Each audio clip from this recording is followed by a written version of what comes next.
ఉప్పాడ సముద్ర తీరంలో అలలు ఎగిసి పడుతుండటంతో తీర ప్రాంత వాసులు భయాందోళన చెందుతున్నారు.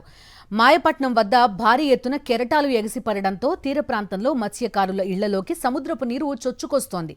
జియో ట్యూబ్ ఛిద్రం కావడం వల్లే ఇలాంటి దుర్భరమైన పరిస్థితులు ఎదుర్కోవాల్సి వస్తోందని స్థానికులు ఆందోళన చెందుతున్నారు. సముద్రంలో ఎలాంటి అలజడి మొదలైనా ఉప్పాడ తీర ప్రాంత మత్స్యకారులంతా బిక్కుబిక్కుమంటూ జీవనం సాగించాల్సి వస్తోందని వాపోతున్నారు. ఉప్పాడ సముద్ర తీరంలో అలలు ఎగిసి పడుతుండటంతో తీర ప్రాంత వాసులు భయాందోళన చెందుతున్నారు.